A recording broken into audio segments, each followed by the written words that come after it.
Para mim, uma honra imensa apresentar a colega, nossa parceira de café da tarde lá em Curitiba, do nosso grupo lá.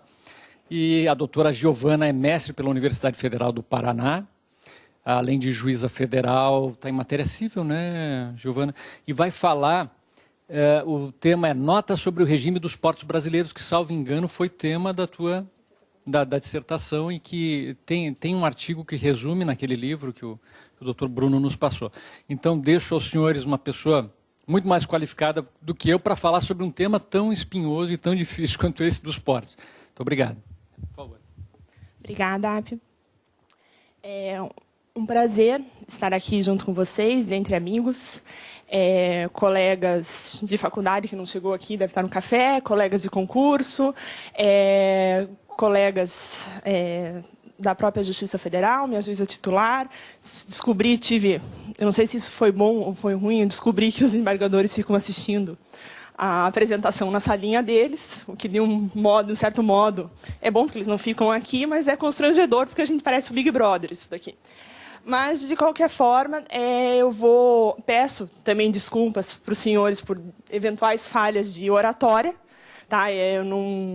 Isso é realmente um ponto fraco da minha pessoa, a questão da oratória, mas diz que a gente escolhe os nossos amigos pelos defeitos que a gente tende a tolerar deles. E eu espero que esse defeito seja mais um que vocês tolerem da minha pessoa. A minha história com os portos começa em 2005, quando eu fui para Paranaguá. Cheguei lá, não conhecia nada e, de repente, me vi diante de digamos assim, do mundo que eu não conhecia. Era shiploader, era visitador de navio, era prático, era esteira. Eram coisas que eu nunca tinha ouvido falar o que era isso. Que mundo que é esse? Em contrapartida, a gente tinha um contrato de prestação de serviço público que se chamava autorização, mas espera aí, autorização é precário. Como que você vai prestar um serviço público? A gente aprende na faculdade, tinha recém me formado, que o serviço público é prestado diretamente pela União ou por meio de concessão. Como que tem um contrato de prestação de serviço público chamado arrendamento? Então, tudo isso me chamou a atenção na época e eu falei, peraí, tem alguma coisa de estranha nisso. Além disso, passado um tempo, eu comecei a perceber que, mesmo depois de muito estudo, que os portos a gente não conhece nada da matéria. Então, se vocês fizerem uma experiência, pegar uma criança, quase caindo aqui, uma criança de até 5, 6 anos e perguntar o que é um navio, a criança não vai saber. Vai saber quando muito se for uma criança privilegiada, que já vai ter feito um cruzeiro na Disney, mas o que a criança associa? Onde o Jake mora, para quem tem filho, é o Jake e os Piratas da Terra do Nunca, é um desenho que passa na Disney, ou o Jack Sparrow. São só piratas. Não tem nada de bom. É diferente, por exemplo, dos carros, dos aviões, do trem lá, do Thomas. Entendeu? Não tem nada com relação a navio que seja boa, e mesmo a questão dos piratas é uma coisa que é má por natureza. Os piratas, o Jack Sparrow e o Jake são piratas que têm um certo charme, mas eles não têm isso. E hoje, e até o professor Egon escreve no prefácio daquele livro que ele forneceu para todos nós, que hoje 90% de tudo que a gente consome vem por meio dos portos. Então, desde da cápsula no Expresso, que você coloca na tua cafeteira de manhã, até o livro que você lê para o teu filho, tudo vem por meio dos portos. Hoje, os livros, eles são escritos aqui no Brasil, os livros, principalmente os livros infantis. Eles são escritos no Brasil, mandam um arquivo para a China e vem tudo impresso para a gente. Entendeu? E a gente não se dá conta da importância disso daí. A gente só dá importância quando acontece alguma coisa de errado. Então, aqui, a minha missão hoje aqui é chamar um pouquinho a atenção dos senhores para a importância do assunto portuário. Não sei se tem alguém aqui que está em região de Porto. Como que é teu nome? André? O Fernando? Em Rio Grande. Tá. Então, a gente tem pelo menos aqui 3 colegas que estão em região portuária. Eu infelizmente, saí de Paranaguá faz um tempinho, mas a gente mantém os laços de estudo e de afeto pela cidade e pelas questões portuárias. Então, como eu ia dizendo, os assuntos portuários são invisíveis. A gente não tem noção do que acontece, os portos geralmente estão situados numa zona feia da cidade. Ninguém vai aqui, exceto que vá fazer um cruzeiro, ninguém vai conhecer o porto. Ninguém vai levar um parente no porto. A gente leva um parente no aeroporto, na rodoviária, mas no porto a gente não faz, justamente por conta do barateamento. A gente não sabe. Nunca, dificilmente a gente entrou num navio cargueiro. A gente entra num navio de cruzeiro, que são bem diferentes. Então, esses assuntos portuários são invisíveis. A gente não sabe, por exemplo, que em 2014, todos esses pontinhos vermelhos aqui foram os ataques de piratas, até em 2014. O intuito da palestra não é ser uma palestra sobre piratas, que seria muito mais legal do que ser sobre assunto portuário, mas é que quando eu comecei a ler, eu falei assim, gente, é muito mais legal, entendeu? É mais sedutor o assunto. Então, felizmente, aqui no Brasil é um dos crimes que a gente não tem, isso é um alento, mas se vocês virem ali na costa da África, ali na Oceania, vocês vão ver que hoje é uma grande preocupação e isso encarece demais o transporte. Tá? Aqui a gente tem uma carinha de um pirata somaliano. Então, muito diferente do Jack Sparrow e do Jake, é um garoto. E do filme do Tom Hanks, né? Do Capitão Phillips, é um menino. Entendeu? Um menino que está ali para defender o peixe dele, para fazer uma luta muito diferente, e acabou tendo essa alcunha de pirata. E aqui também a gente não se dá conta que esse cidadão, chamado McLean, foi um dos precursores da globalização. E o porquê que eu digo isso? Esse cidadão foi o que primeiro inventou o container. Então, isso foi em 56, ou seja, não faz 60 anos. Antes, a questão logística era muito complicada. Então, para você mandar uma camisa daqui para um sapato, digamos assim, a gente está no Rio Grande do Sul, daqui para a Europa, demorava muito tempo. Tá? Porque você tinha toda uma questão de manufatura, de logística dentro do navio. Você tinha que ter alguém para colocar, você tinha que ter alguém que tirar, você tinha que ter gente para movimentar a carga, para cuidar dessa carga. Hoje, simplesmente, o container sai de dentro da fábrica e vai ser aberto lá na outra fábrica, lá no vendedor, no destino. Então, isso barateou. E isso aconteceu em 1956. E graças a isso, graças ao container, e a gente não se dá conta, que hoje acontecem alguns absurdos. Eu chamo isso de absurdo, mas é graças a isso que a gente chama de globalização, que é um exemplo assim que até estava comentando hoje no café da manhã. Hoje, o bacalhau é pescado na Escócia, tá? Ele é embalado em containers de frigorífico, é enviado para a China. Lá tem os chineses que cortam, embalam e mandam de novo para a Escócia para a gente comer fish and chips. Entendeu? E essa operação é mais barata, tanto pela questão do frete, que o frete está muito barato, quanto para a questão das leis trabalhistas, que na China não tem trabalhista, do que se você mandasse o bacalhau para ser manufaturado na própria Escócia. Então, a gente hoje, de vez em quando, a gente está numa loucura, e a gente não vê que, de vez em quando, essa loucura de globalização, é culpa desse cidadão, que é o seu McLean. Certo. Aqui está o bacalhau, para quem eu nunca tinha visto. Um bacalhau, está aqui o cidadão. Bom, e o que diferencia, o que faz os portos diferente de outras atividades? Primeiro, eles são polos de transporte intermodal, ou seja, dificilmente os senhores vão ver apenas um porto.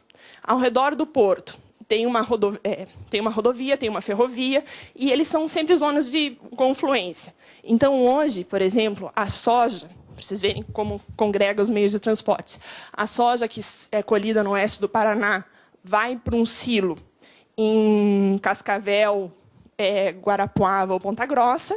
desse silo é colocado em trens, os trens chegam até Paranaguá, e de Paranaguá é enviado. Então, são pelo menos 3 tipos de transporte que os portos são zonas de confluência.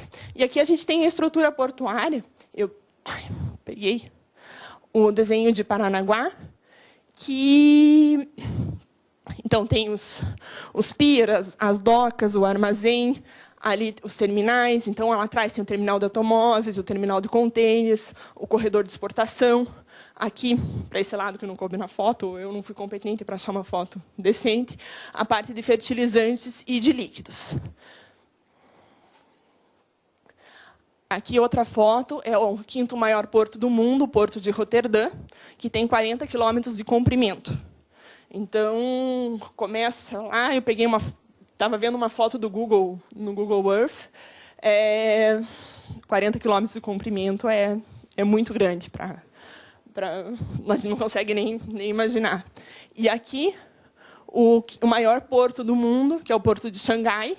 Aqui é só o terminal de containers dele, que para trazer toda essa mercadoria da China, eles têm que ter uma infraestrutura muito boa. E eles fizeram a lição de casa direitinho, então tem um grande terminal de containers. Bom, e o que é o porto organizado? O porto, aí aqui é a definição da Lei 12.815, que é a nossa nova Lei de Portos, que agora é de 2013. O porto é um bem público, construído e aparelhado para atender às necessidades da navegação, da movimentação de passageiros, da movimentação e armazenagem de mercadorias, e cujo tráfego e operações portuárias estejam sob a jurisdição da autoridade portuária. E a Constituição, no artigo 21, diz que os portos, a exploração dos portos, cabe direta ou indiretamente pela União. Ao conjugar a questão de bem público e de movimentação, o conceito de porto é um pouquinho diferente do conceito, por exemplo, de telecomunicações. Quando você fala porto, já está implícito a questão da atividade e a questão da infraestrutura. Então, você não concede o serviço portuário, você concede o porto, e dentro desse conceito já está tanto a infraestrutura e a atividade. Mais o que faz os portos um pouquinho distintos? Então, os aspectos geográficos. Não é em todo lugar que você pode colocar um porto. Você não pode colocar um porto, por exemplo, na Praia do Rosa, porque, apesar de ser um lugar abrigado, vai bater onda ali, tem vento. Então, você tem que ter águas calmas e profundas, lugar longe do vento. Tem que ver a questão ambiental, que hoje não dá para você colocar um porto numa área do mangue, porque não vai passar. Então, tudo isso faz com que os portos sejam recursos escassos. Tá? Então, em razão disso, por questão de economia, a gente viu toda a questão de eficiência, que temos que ver bem certinho onde que a gente vai instalar um porto. E por ser um recurso escasso, eu achei que isso já ia ser dito, e pelas anotações eu acho que eu tive da professora Paula durante as manhãs, achei que ela já ia ter falado, mas ela não falou. E se ela tiver falado, por favor, me corrijam. A questão do monopólio natural. Ela não falou, né? Não. Os portos são considerados monopólios naturais, ou seja, para duplicar essa estrutura é muito mais caro. Quando eles se situam, eles estão ali e é difícil ter uma questão de concorrência dentro da própria área de influência. Além disso, os portos são investimentos de longa maturação. Hoje, um porto, para estar funcionando, eu não posso fazer que nem a gente faz reforma na nossa casa aos poucos. Tenho que simplesmente investir o dinheiro, e esse dinheiro vai dar o resultado depois de muito tempo. E é isso, na economia, a gente chama de investimento de longa maturação. Então, você tem que colocar uma quantia muito grande de dinheiro, e para ele ficar maduro, ele vai demorar muito tempo. E, além disso, a inflexibilidade. Então, você tem que fazer uma estrutura de escoamento de grãos, por exemplo, e a safra pode ser boa ou pode ser ruim. como toda safra, por exemplo, de soja, de milho. E essa safra, e a estrutura portuária, ela tem que dar conta disso daí. Então, de vez em quando, a estrutura portuária ela vai ter um sobreuso, de vez em quando ela vai ser subutilizada. Então, tem que levar em consideração isso. E a gente falou ali nos investimentos de longa maturação. Ideias de valores. Espera aí só um pouquinho. Ideias de valores de portos. Na terça-feira passada, e aqui eu fui, não sei se eu tive a sorte ou o azar, que na terça-feira passada a presidente baixou um novo plano de concessões, na terça-feira da semana passada, que mudou um pouco a questão dos portos. E eu já estava com a apresentação pronta. Mas, de certa forma, isso é um azar, mas, de certa forma, foi bom, porque, pelo menos, traz um pouco a atualidade do tema.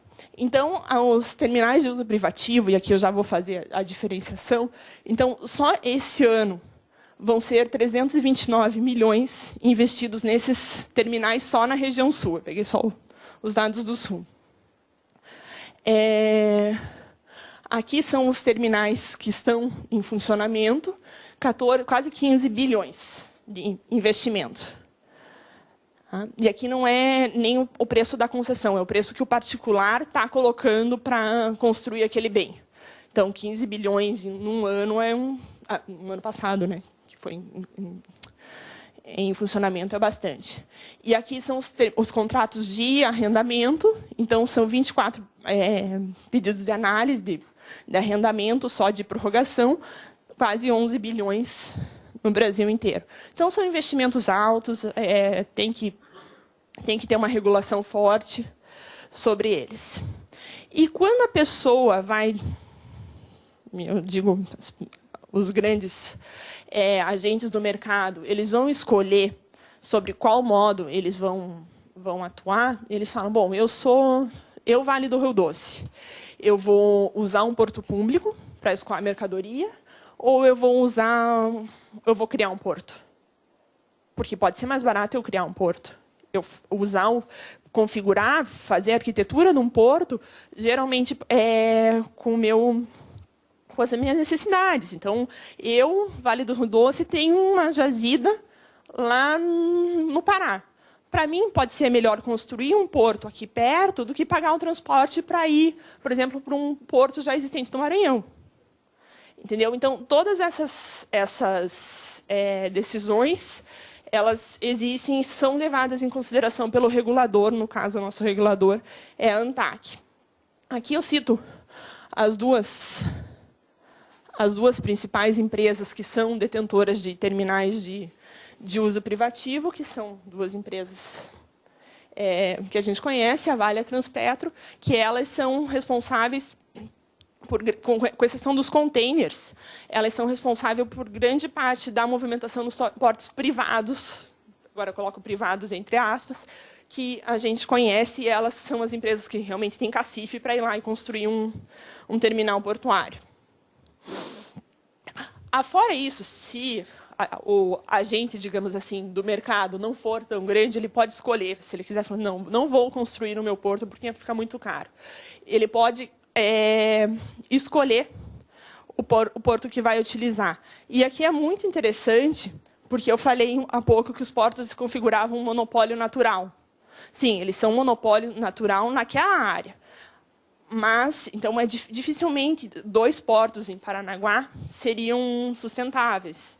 Digamos assim, a duplicação de 2 portos, 2 corredores de exportação, 2 terminais de container, 2 pátios de carros. Mas uma fábrica, uma empresa, pode escolher qual porto, e dependendo dos custos envolvidos, qual ela vai usar. Então, por exemplo, hoje a Renault, ali de Curitiba, usa o porto de Paranaguá para escoar a produção. Mas ela poderia, por exemplo, caso o custo permitisse, usar o porto, não sei se Itajaí Navegantes tem pátio de carros, ou poderia ir para Santos, por exemplo, porque o custo da unidade não ia ser tão diferente. Então, dependendo da infraestrutura que tem ao redor, dependendo da eficiência dos terminais, e a ANTAC divulga isso periodicamente no site dela, o grau de eficiência, então, quanto tempo uma mercadoria demora para ser movimentada no porto X e quanto tempo uma mercadoria demora no porto Y. Em Paranaguá, a gente tinha um problema, até um certo tempo atrás, que a mercadoria não era movimentada na chuva. Paranaguá, gente, chove. Entendeu? Como que você vai construir um porto, é igual ao nosso, aqui em Porto Alegre, acho que vocês têm o mesmo problema, você vai construir um aeroporto, que é o aeroporto de Curitiba, num lugar que dá nevoeiro, sabe? Então, você tem que ter os mecanismos para, digamos assim, minimizar esses efeitos na natureza. Tá? Agora já foi feita a tecnologia, confesso que eu não sei qual que é, que permite a carga e a descarga de navios com chuva. Porque, senão, em 30 dias, 15, você fica inoperante em razão da chuva. As tarifas, então, a ANTAC também divulga as tarifas existentes, que daí você consegue fazer a concorrência, os serviços públicos envolvidos. E aqui até foi bem interessante, porque quando eu estava fazendo a apresentação, eu li no jornal que uma determinada empresa de frigorífico que operava por Santos resolveu que ela não ia. A sede da empresa é São Paulo, então, Santos em São Paulo, 100 quilômetros de distância. Ela desistiu de operar por Santos, porque a liberação da carga da Anvisa em Santos demora 30 dias. Ela começou a operar por Itajaí, que a liberação da carga de carne, acho que era alguma coisa, não sei se era carne ou frango, de Itajaí demora 2. Então, para o investidor, um serviço público, no caso essa de certificação da Anvisa, de vistoria, que funcione rapidamente, é um fator decisivo para ele escolher um ou outro porto. E razões políticas. Há um tempo atrás, e até ontem, por isso que eu perguntei de Maringá para vocês, há um tempo atrás, Paranaguá era a rota de entrada de mercadorias que iriam ser desembaraçadas em Maringá para ir para São Paulo. Era a questão clássica que, se você pegar um mapa, você fala, não, mas não é muito lógico isso. Você vai até o norte do Paraná, faz um triângulo, praticamente. E ficamos sabendo depois que, na verdade, existia uma série de razões não muito lícitas pelas quais e eram grandes agentes do mercado, utilizavam o Porto Seco de Maringá para fazer esse desembaraço. Tá? Acabou que teve uma operação da Polícia Federal, diminuiu pegaram as pessoas envolvidas e parou a utilização. Então, eu coloquei ali razões políticas, mas podem ser razões não necessariamente jurídicas ou ilícitas para a utilização de um porto e outro. Em contrapartida, a gente teve a questão até 2004, 2005, da soja transgênica no Paraná. Então, o governador, por um ato político, pegou e falou assim, por aqui não passa mais soja transgênica. O que aconteceu? Os grandes vendedores de soja utilizavam os portos de Santos, ou aqui para baixo, de São Francisco, eu acho que podiam vir até o Rio Grande do Sul por dentro, para escoar essa soja. Então, era uma razão política que impedia a certa movimentação ali de Paranaguá e que influenciava na escolha do porto. Só brincar isso.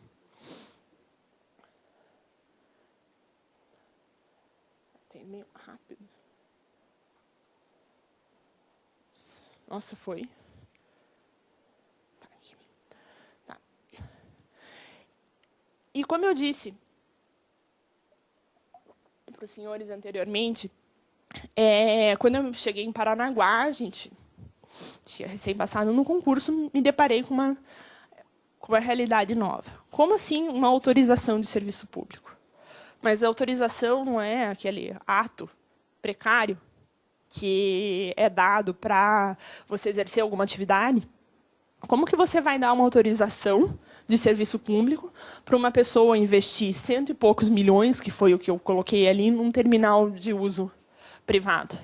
Sabe? E todas essas questões foram me levando a estudar o que é esse novo serviço público. Então, uma grande questão, a atividade portuária hoje é um serviço público ou uma atividade privada? a Constituição diz que é um serviço público. E eu acho que é a partir daí que a gente tem que ler, a gente tem que fazer a interpretação. O professor Almiro Couto e Silva, que é aqui do Rio Grande do Sul, fala que a gente tem que ler a Constituição, a gente tem que ler a Constituição a partir dela mesma, e não a partir da doutrina. Então, a Constituição diz que a operação, as atividades portuárias serão concedidas mediante... serão prestadas pelo particular mediante concessão de serviço público e autorização. Então, como que não tem autorização de serviço público? Confesso que essa daqui é a minha opinião, foi a que eu defendi na minha dissertação de mestrado, e até por uma lealdade acadêmica, explico para os senhores que como existe gente que não entende assim. O professor Marçal Jussi, o próprio professor Egon, me confessou essa semana que ele mudou de opinião, mas essa é uma opinião que eu venho sustentando, que se a Constituição diz que existe autorização, vai ser autorização de serviço público. Tá? E esse novo serviço público, essa nova realidade, ele tem que ser lido de forma setorial. Então, não adianta eu querer pegar os mesmos desenhos e a mesma arquitetura que eu uso para o setor de telecomunicações, que o professor Falaco falou ontem aqui, e usar para o setor portuário. São coisas diferentes. E essa é uma tendência da gente. A gente tenta pegar as categorias e ir encaixando tudo dentro das gavetinhas. E não é assim que funciona. São institutos diferentes.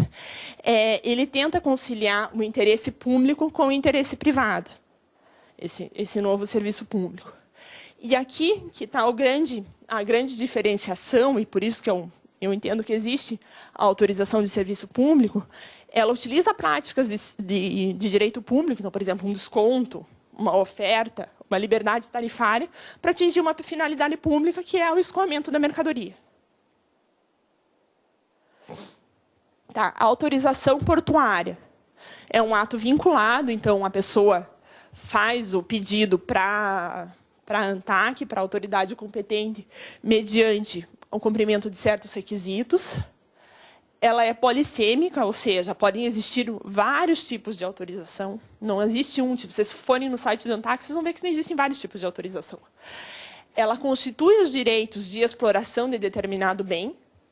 Ela cria direitos e obrigações não só para o autorizatário, mas como para o usuário. E, de mais a mais, eu acho que é esse que é o traço, um dos traços característicos dessa nova autorização portuária, é que ela não é mais precária. A gente sempre aprendeu na faculdade, eu pelo menos aprendi que a autorização era um ato precário. Tá? E a partir do momento que você coloca 10, 100 milhões num investimento, a autoridade concedente, a autoridade titular, simplesmente não pode falar assim, não quero mais. Não, isso a gente está falando aqui falou tanto de segurança jurídica, da própria segurança do mercado, isso não traz segurança para os investidores. Então, hoje, para você revogar para você cassar uma autorização, você tem que abrir um devido processo legal, você tem que abrir o contraditório, e se realmente for caso de cassação, se realmente for comprovado que não tem mais o interesse público naquele empreendimento, a doutrina diz que tem que ser até indenizado pelo valor que foi investido no local. Aqui foi que eu já disse que hoje a autorização portuária, então o terminal de uso privado, ele adota práticas de livre mercado, respeitando o termo de adesão, para atingir as finalidades públicas. E que a autorização, com isso, como ela é uma forma muito semelhante da concessão, ela vai sendo uma forma alternativa de o Estado prestar indiretamente o serviço público, porque ele tem uma forte questão de controle aí junto. A ANTAC fiscaliza os contratos e quem fiscaliza tem o poder. Então, não é simplesmente algo que ela dá autorização e não quero mais saber. Não, tem forte questão de controle e de regulação. A autorização na nova lei dos portos, que é essa 12.815, ela é utilizada para esses seguintes casos. Então, autorização de uso privado, a estação de transbordo de carga, a instalação portuária pública de pequeno porte e a instalação pública de turismo. Hoje, os terminais privados correspondem a 60,2% de toda a mercadoria que é escoada, toda a movimentação de carga brasileira. Então, de movimentação. Então, tudo que entra e que sai, 60,2% sai por meio da iniciativa privada. Não é por meio de iniciativa privada, não, desculpe. Por portos privados, que são igual, por exemplo, o minério de ferro, hoje, 100% é exportado via um porto considerado privado, que é de uso exclusivo da Vale. E existem 147 terminais de uso privados autorizados no Brasil. Tá, esses terminais, eles movimentam cargas próprias e de terceiros. Até 2013, a grande angústia de quem estudava a questão portuária era se um operador privado podia movimentar carga de terceiros. Até ontem, tomando um café com o professor Faraco, e ele teve na minha banca de dissertação de mestrado, ele falou assim, essa lei dos portos resolveu os teus problemas? Eu falei assim, esse daqui resolveu. Porque, antigamente, um operador privado ele tinha que operar simplesmente carga própria. E, se tivesse uma questão ociosa, ou se ele realmente não quisesse mais operar as cargas próprias, ele poderia movimentar cargas de terceiros. Ele podia prestar esse serviço público, digamos assim. Isso ocasionou uma grande briga entre os agentes portuários, tanto é que teve uma arguição de descumprimento de preceito fundamental ajuizada no STF. Quem patrocinou a causa foi o escritório do professor Marçal, lá de Curitiba, sustentando que isso é um absurdo, que que a Constituição não permitiria que um privado, uma pessoa privada, concorresse com um porto público, digamos assim, na movimentação de mercadorias que não fossem as mercadorias próprias. Então, um porto privado seria só para mercadoria privada. Veio a lei 12.815, que foi a nova lei dos portos, que disse que não. Até a mensagem que a presidente mandou para o Congresso na conversão da MP, que, na verdade, a lei se originou numa MP e depois foi convertida. Nessa mensagem, a presidente falou assim, não, o que eu quero, um novo regime de portos, é que os particulares também possam prestar esse tipo de serviço. Com isso, jogou-se não gosto muito de expressão, mas é que me vem agora uma pá de cal nas discussões, que agora os particulares podem prestar esse tipo de serviço e a DPF foi julgada, perdeu o objeto. Tá? Hoje, para você fazer um terminal, então, eu quero instalar um terminal na Baía da Babitonga, ali perto de São Francisco, Genville e Itapuá. Quero fazer um novo terminal ao lado do terminal da Batistela que tem lá. Eu tenho que ver se existe uma possibilidade de concorrência. Então, eu tenho que avisar a Anvisa, falar assim, Anvisa, eu, Giovana, quero fazer um porto lá, quero fazer um terminal. A Anvisa pega e faz um chamamento público. E fala, tem mais alguém que queira? Se tiver mais alguém que queira, é feita uma espécie de licitação. Se não, pode fazer, desde que se não for prejudicar o porto lá existente, pode fazer. Tá? E as obrigações que vêm nesse termo de adesão, nessa autorização, elas são muito semelhantes à do concessionário de serviço público. O que difere é a liberdade tarifária, então, o agente pode fixar a tarifa como lhe convir, e a reversão de bens, porque esses terminais são em áreas privadas.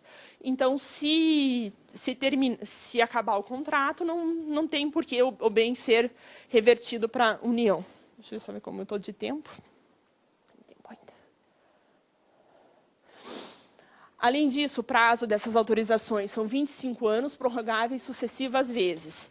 E aqui está uma diferenciação com relação à concessão e arrendamento. As concessões e arrendamentos eles podem ser prorrogáveis uma única vez. As autorizações elas podem ser prorrogáveis várias vezes. Aqui, uma categoria que a gente viu com a professora Paula e foi referida por outros professores, o contrato de 25 anos é um contrato incompleto. Você não sabe tudo o que vai acontecer. Há 25 anos atrás, a gente não tinha nem a primeira lei de portos, que a lei de portos é de 93. Então, a gente teve duas leis aí aí no meio do caminho que mudaram a configuração do setor. Não só isso, a gente teve em 93, quando teve a lei dos portos, foi antes do Plano Real. Então, muita coisa muda nesses 25 anos e que enseja uma mutabilidade contratual. E todos os agentes envolvidos na questão portuária têm que levar isso em consideração. A liberdade de tarifas, como eu disse, e a impessoalidade. Isso daqui foi um traço marcante que mudou da lei de portos antiga para a nova lei de portos. Antigamente, a autorização era pessoal. Então, ANTAQ, dava uma autorização para a Batistella, que é a operadora do porto de Itapoá, e a Batistella não podia passar para nenhuma outra pessoa, porque senão ela perdia. Hoje, basta que ela simplesmente comunique a ANTAQ, e não tem problema nenhum, porque as condições que foram, se mantiver as condições, então mantiver a liberdade, mantiver as condições em que foi concedida a autorização, não tem problema nenhum essa mudança de titularidade. 25 anos, e no caso de rescisão antecipada, ou seja, se a União não quiser mais que a empresa explore aquele bem, ela vai ter que abrir um processo com contraditório e ampla defesa, e como mencionei para os senhores, tem que ser, caso realmente comprovado que aquele bem não é mais necessário, que vai ter que fechar pelo menos a indenização pelos bens, pelo que foi usado na construção do terminal, tem que ser indenizado. Aqui eu vou referir bem rapidamente as instalações portuárias públicas de pequeno porte, conhecido como IP4. Nas hidrovias, então a gente mora num país muito grande, que tem muita hidrovia, existem, principalmente lá no norte, tem os trapiches públicos, que não têm condição nenhuma, são precários, são para atender as comunidades ribeirinhas. E a ANTAQ, numa tentativa de melhorar esse tipo de instalação pública, criou essa figura das instalações portuárias públicas de pequeno porte, que geralmente são de titularidade dos estados e de municípios ou de algum outro particular. Mas, curiosamente, ontem eu até entrei para ver se não tinha tido nenhuma autorização, até agora nenhum desses trapiches foi, digamos assim, legalizado ou foi abarcado pela ANTAQ. Então, eles continuam operando lá, e eu acho que não é uma questão estratégica da ANTAQ mexer com isso agora, mas não teve nenhum pedido de autorização de um novo trapiche, e nenhum deles segue o que está previsto é uma resolução que trata disso. Aí a gente tem as estações de transbordo de carga. Então, ao lado dos portos, tem que ter um lugar para movimentar carga ou para a movimentação de um pátio de trens, e isso chama de estação de transbordo de cargas. Tá, também precisa de uma autorização. E aqui a gente tem os terminais turísticos. Tanto a Lei 8.630 quanto a 12.815, então a antiga Lei dos Portos quanto as novas Leis dos Portos, elas foram bem lacônicas ao tratar do terminal de turismo. Tá? E isso é estranho num país com potencial turístico. Quer dizer, não é estranho. A gente tem um potencial turístico muito grande, só que isso revela o subaproveitamento. A lei de 93, a gente até entendia que não tivesse essa regulamentação, porque em 93, foi antes do Plano Real, eram pouquíssimas as pessoas que podiam viajar. Assim, quem viajava de navio era rico.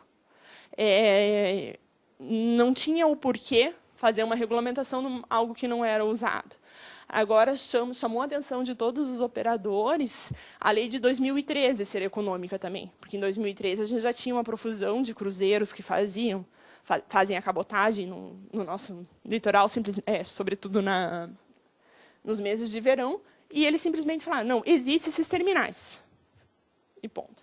O que veio regulamentar essa questão foi essa resolução 3290 da ANTAQ. E essa resolução, em suma, ela faz 2 tipos de distinção: os terminais sem atracação e os terminais com atracação. Os terminais sem atracação são aqueles terminais em que há um interesse turístico no local, só que, por razões geográficas, o navio não pode parar. Não tem um porto, não tem... O exemplo que me vem é Fernando de Noronha, que o navio fica fundeado um pouco. Se eu estiver errada, me corrijam. O navio fica fundeado em um local distante da costa, e é por meio de barcos é que as pessoas chegam até a ilha de Fernando de Noronha. Tá? Esses terminais sem atracação são piers, tem que ter só as condições mínimas de segurança, não tem problema nenhum. Os terminais com atracação tem a questão de embarque, desembarque e operações de trânsito. Então, quando for necessário o embarque e desembarque de passageiros, a ANTAC exige que haja o alfandegamento e exige um terminal da Polícia Federal e um da Anvisa. Porque as pessoas podem entrar, podem sair. Quando você entra no navio, se o navio tiver um destino internacional, você tem que dar o seu passaporte na entrada. Então, eles exigem que existam esse tipo de serviço público. E em operações de trânsito, então o navio só vai atracar lá para os passageiros descerem durante o dia, fazerem o city tour e voltarem. Nesse daí não precisa de nada. E, enfim, existem os terminais públicos. Hoje existem 3 terminais públicos de passageiros: o Rio de Janeiro, Santos e Salvador.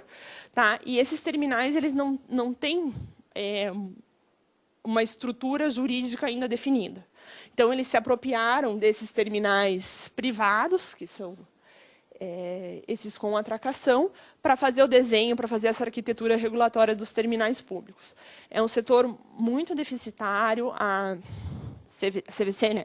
A CVC tentou entrar forte com essa questão de regulação de navios, porque eles têm uma regulação de terminais públicos, porque eles têm um interesse muito grande, acho que a empresa Puma, que eles arrendam os navios, para aumentar nisso, só que esbarrou em várias questões na ANTAC, e, ao que parece, eles vão continuar só fazendo esse arrendamento dos navios para virem para cá durante a temporada de verão, e ficou por isso mesmo, por hora. Eles queriam ter aproveitado a época do Copa do Mundo, quem sabe, o ano que vem, em razão das Olimpíadas, isso tem algum destino. A questão da concessão de serviço portuário. Então, ela é feita mediante licitação, e até terça-feira da semana passada, e aqui que eu falo que eu fui privilegiada e tive o azar, eu não sei ainda, que a nossa presidente mudou todo o regime. Até terça-feira da semana passada, os critérios de movimentação, os critérios de julgamento dessa licitação era a capacidade de movimentação, tarifa e tempo utilizado para a movimentação de carga. Então, era um critério de eficiência. E isso tem na própria regulamentação da ANTAC, diz que é um critério de eficiência. Quem conseguisse movimentar a maior carga num tempo menor e com uma tarifa maior, ganhava a licitação. Acontece que o nosso governo está precisando de dinheiro, e a presidente, e aqui eu não faço qualquer crítica à figura da presidente, mas o governo resolveu mudar isso daí, trazendo o regime de outorga. Então, hoje quem ganhará, por exemplo, uma licitação, e apesar de ter colocado ali, aqui eu trouxe a mudança, quem vai ganhar vai ser quem vai pagar mais. Em suma, tá? Isso é não apenas para fazer dinheiro, mas também para tentar modificar o setor. E é engraçado que a gente pensa assim, não, quem vai ganhar mais, quem vai ter que pagar mais, então os empresários não querem isso daí. E eu li essa semana naquele jornal Valor Econômico, os empresários do setor, eles estão felizes na vida com esse maior pagamento. Quem não quer são os usuários. Por quê? Segundo a explicação dos empresários do setor, com esse maior pagamento, e aqui os senhores podem utilizar dos ensinamentos aprendidos no curso, esse maior pagamento, quem vai querer explorar a atividade vai dar mais. Tá? Com isso, vai ter aquela questão da valoração. Tá? E como não tem a questão da tarifa mínima a ser coberta, eles dizem que eles vão poder prestar um serviço melhor. Tá? O exemplo que foi dado foi o exemplo... Eu não sei quantos dos senhores conhecem ali as duas rodovias que ligam Curitiba ao litoral. Na verdade, a gente tem 3 rodovias. A 116, a 277 e a 376. A 116, se você quiser ir para a praia, é de graça, porque você pega a Graciosa, não precisa pagar nada. A 376 foi pedagiada no governo Lula. E a 277 foi pedagiada na época do governo FHC Lerner, digamos assim. São 2 estradas bem diferentes. Hoje você vai pela 277 para a praia, você tem uma ideia, se você parar no serviço de atendimento ao usuário, tem cappuccino e expresso para você tomar. Tá? Se você for na 376, pela 376, além de ter muito mais movimento, a estrada não é tão boa, você corre o risco de nunca chegar em Joinville, ou em Guaratuba, ou Itapoá, porque a estrada está sempre fechada, porque cai um caminhão na BR. E tem uma diferença muito importante entre as duas. Enquanto, para você chegar, por exemplo, em Garuva, em Guaratuba, você gasta R$ 4,00 de pedágio na 376, na 277, para você fazer um trecho bem menor, acho que está R$ 14,00 o pedágio. Mas por quê? O tipo de licitação que foi feito, na época, o tipo de licitação que foi feito para a 277 foi esse do maior valor da outorga. Então, quem dá mais? Tá? E na 376, não. Já era um outro governo, princípios diferentes, era a menor tarifa. Então, hoje, a gente também, como consumidor, tem que ver isso. Realmente, a conta final para você chegar até a praia pela 277 é R$ 14,00. Mas eu tenho um serviço, assim, comparado a... Não posso comparar a estrada do primeiro mundo, mas um serviço muito bom. Na 376 é um serviço menor, porque eu paguei menos, a tarifa é menor, a pessoa teve que investir menos, e ela tem uma banda ali que ela pode, de margem de lucro que ela pode ter. Então, o serviço que eu vou pagar é menor. E isso a gente pode aplicar para o setor portuário. Então, hoje, o empresário portuário, ele quer pagar mais pela concessão. O usuário... Bom, mas se eu vou pagar aqui no setor portuário, assim, não é diferença de R$ 5,00 para R$ 14,00. São diferenças bem grandes. E aqui, só fazendo um parênteses, sabem quanto que esse dado me alarmou? Vocês sabem quanto que custa para passar de navio no Canal do Panamá? $300 mil. Quê? $300 mil. $300 mil no navio de grande porte. É muito dinheiro, assim, tipo... Não, para dar a volta... É que a questão é de dias, né? Vale... Porque dá 3 semanas de economia de dias. O risco, Horn. Não, são 3 semanas que economiza. Tá? Então, feito esse parênteses, a gente tem que ver como que vai ficar essa questão que foi introduzida semana passada.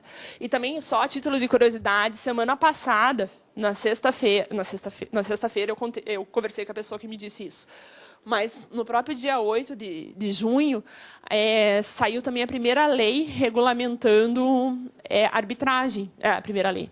Teve a lei de arbitragem, lá que todos nós sabemos, mas o primeiro setor regulado, que teve um decreto especificando as nuances da arbitragem, foi o setor portuário.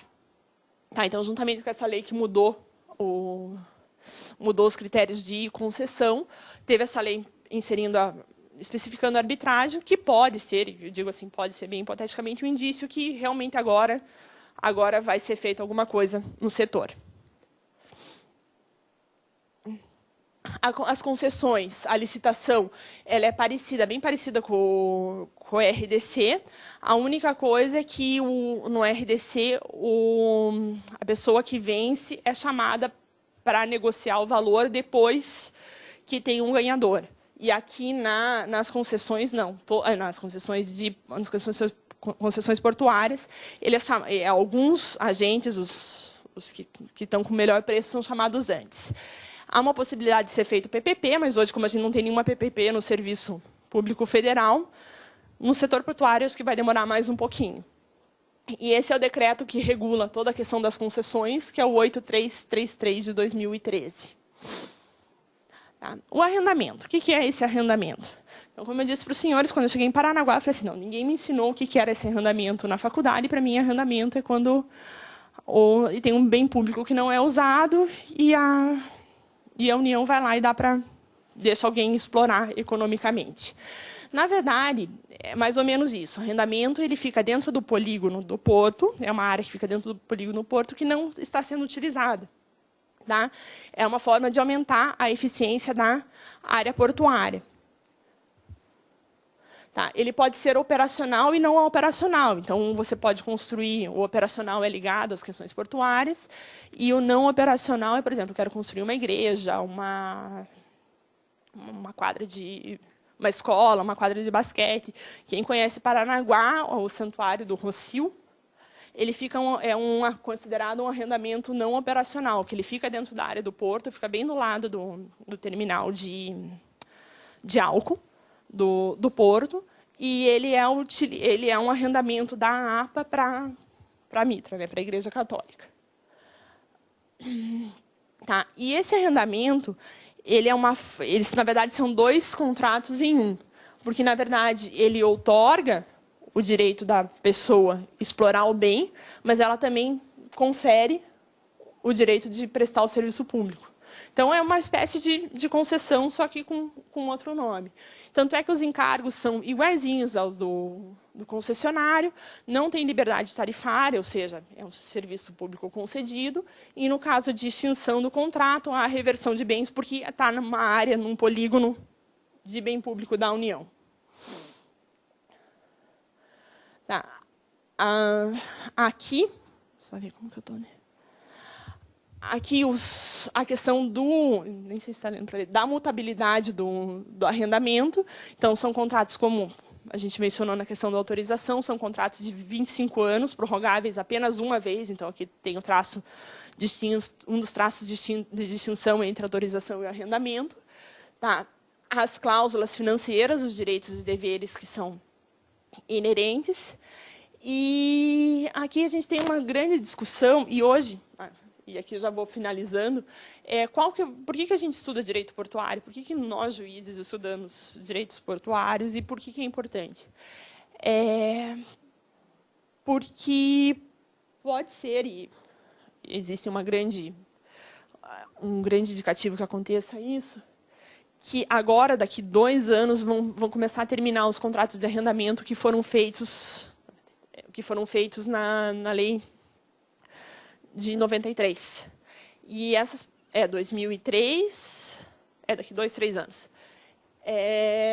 E os arrendatários estão querendo prorrogar isso daí.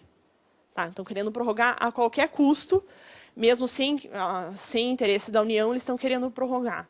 Já tem algumas decisões aqui do nosso tribunal mandando prorrogar enquanto não é feita a licitação. Tá? É uma questão de interesse público.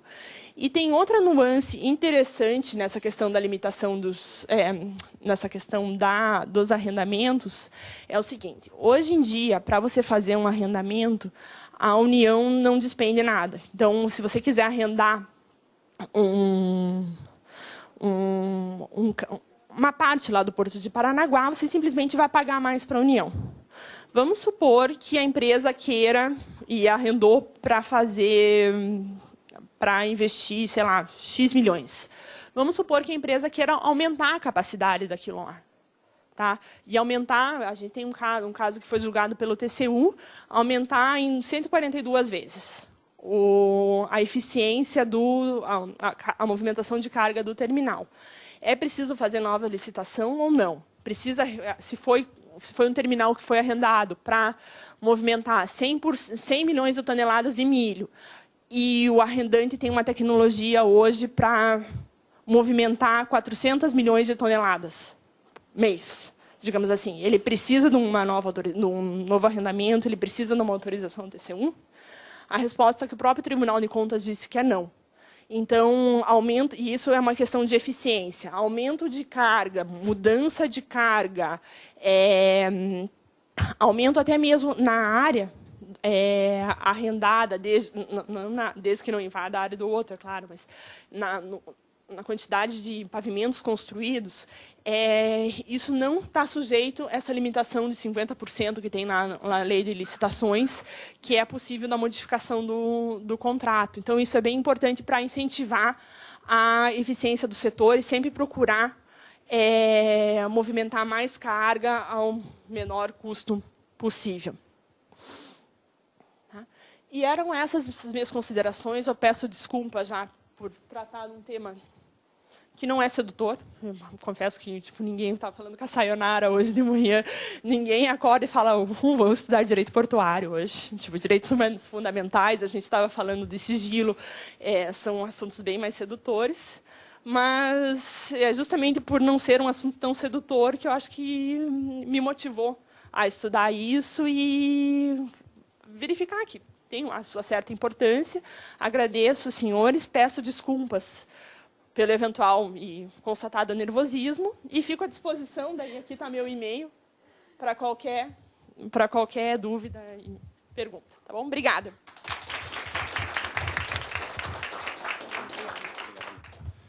Pessoal, temos alguns minutos ainda. A Giovana já não está mais nervosa e pode responder algumas perguntas, se houver.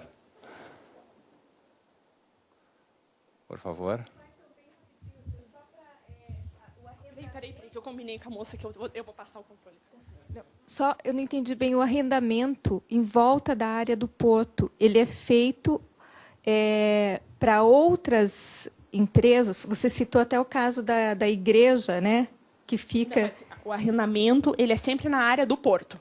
Na área do porto. Na área do porto. E é para aquela pessoa jurídica lá que vai explorar o porto. O porto. E essa pessoa é que vai daí permitir que outras pessoas venham. Também pode, ela pode fazer um subarrendamento, ou ela pode o que você quer falar quem vai deixar a igreja? Isso, eu não entendi assim, se o arrendamento ele pode ser feito para outras pessoas, como a igreja, pode. Ou se isso tudo fica com a pessoa que está explorando o porto, a pessoa jurídica, né? Pode, que nem em Paranaguá, é a APA que titulariza todo o porto, a Administração dos Portos de Paranaguá e Antonina, e ela faz diversos arrendamentos. Então, tem o arrendamento para a igreja, para o Santuário do Rocio, daí tem o arrendamento para o terminal portuário, tem o arrendamento para a Receita Federal, que ela empresta. Então, assim, só deixa bem claro, o arrendamento é sempre de área dentro do porto. E a autorização é fora do porto, longe da concessão. É só isso. Mais alguém? Mais alguma pergunta? Giovana, muito obrigado pela palestra. Amanhã retornamos a partir das 9 horas, então. Boa noite a todos.